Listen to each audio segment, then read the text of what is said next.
ఆచి చికెన్ మసాలా అగ్రవర్ణాలతో కలిసేది లేదని బరిగిసి కొట్లాడతామని తెలంగాణ రాజ్యాధికార పార్టీ అధ్యక్షుడు ఎమ్మెల్సీ తీన్మార్ మల్లన్న స్పష్టం చేశారు. 70 ఏళ్లుగా కలిసి ఉండడంతో బీసీలు అణగదొక్కబడ్డారన్నారు. భవిష్యత్తు అసెంబ్లీ ఎన్నికలను దృష్టిలో పెట్టుకుని జూన్ 2 నుంచి బీసీ రాజ్యాధికార పార్టీ పాదయాత్ర చేపట్టనున్నట్లు తెలిపారు. అసెంబ్లీ లాబీలో మీడియాతో చిట్చాట్ మాట్లాడిన మల్లన్న ఎన్ని కొత్త పార్టీలు వచ్చినా బీసీల కోసం పోరాడేది తమ పార్టీ ఒకటేనని స్పష్టం చేశారు.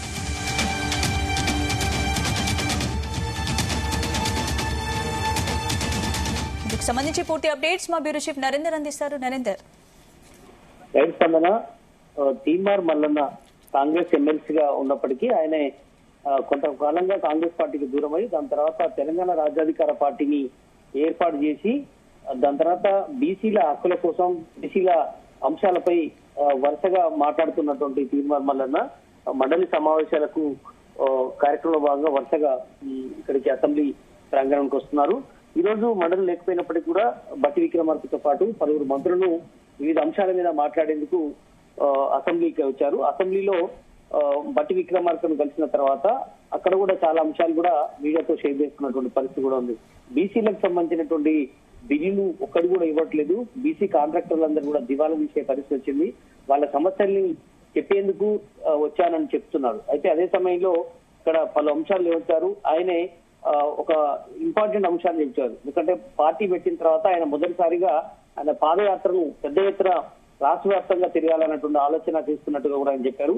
అది జూన్ 2 నుంచి బీసీ రాజ్యాధికార సంబంధించినటువంటి పేరుతో యాత్రను చేయబడుతున్నాను, నేను స్వయంగా పాదయాత్ర చేయబడుతున్నాను, 1000 కిలోమీటర్లు వేలాది మందితో పాదయాత్ర స్టార్ట్ చేయబోతున్నాను కూడా చెప్పారు. ఇది దాదాపు 2 సంవత్సరాల పైబడి ఈ యాత్ర కొనసాగే అవకాశం ఉంటుందని కూడా చెప్పారు. ఎందుకంటే ముఖ్యమంత్రి కూడా పదే చెప్తున్నారు, 2029 వరకు కూడా ఎలక్షన్స్ అసెంబ్లీ ఎన్నికలు లేవు కాబట్టి ఖచ్చితంగా ఈ 3 సంవత్సరాల గడువుని బేస్ చేసుకొని బీసీల సమస్యల మీద పోరాడేందుకు నేను కూడా 2 సంవత్సరాల దాకా ప్రజల్లో ఉంటాననేటువంటి ఆలోచన చేస్తున్నారు.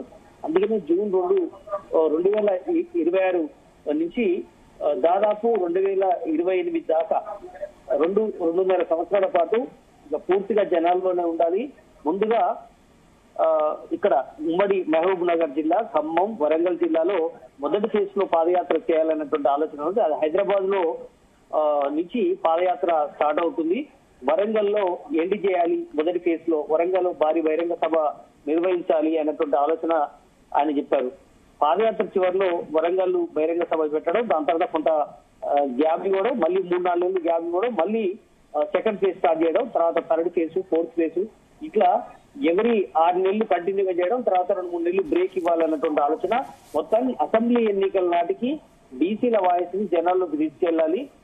ఖచ్చితంగా బీసీల రాజ్యాధికారం ఎప్పుడైనా వచ్చే అవకాశం ఉంటుంది కనుక కలిసికట్టుగా బీసీలందరూ ఐక్యం కావాల్సిన అవసరం ఉందని కూడా చెప్పే ప్రయత్నం చేశారు. అంతేకాకుండా కొత్త పార్టీలు ఎన్ని వచ్చినా కూడా బీసీల పై సమస్యలపై కొట్లాడేది కేవలం తమలాంటి పార్టీలే అన్నటువంటి విషయాన్ని కూడా ఆయన చెప్పారు. అది కవితను ఉద్దేశించి ఆయన ఇండైరెక్ట్ గా మాట్లాడారు. ఎందుకంటే ఆమె త్వరలోనే వచ్చేటువంటి ఈ నెలలోనే ఈమె పార్టీ పెట్టబోతుంది కాబట్టి ఇప్పుడు ఉన్నటువంటి అన్ని కూడా అగ్రవర్ణాల పార్టీలే కనుక బీసీల కోసం పోరాడేటువంటి తమలాంటి పార్టీల వెంట రావాల్సిన అవసరం ఉంది అని కూడా ఆయన చెప్పే ప్రయత్నం చేశారు.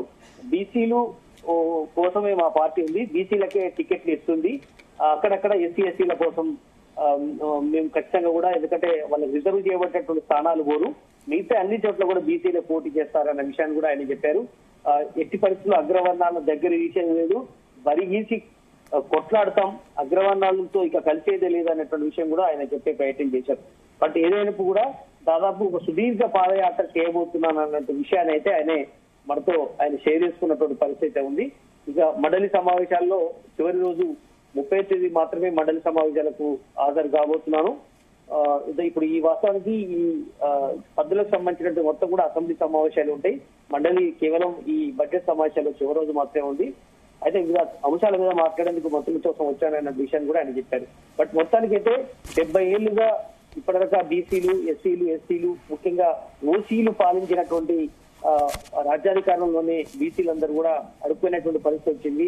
బీసీ, ఎస్సీ, ఎస్టీలు ఇక ఖచ్చితంగా వాళ్ళ దరిద్ర లేదు, వాళ్ళతో బరిగీసి కొట్లాడతామన్నటువంటి విషయాన్ని కూడా తీన్మార్ మల్లన్న తన అభిప్రాయాన్ని వ్యక్తపరిచారు.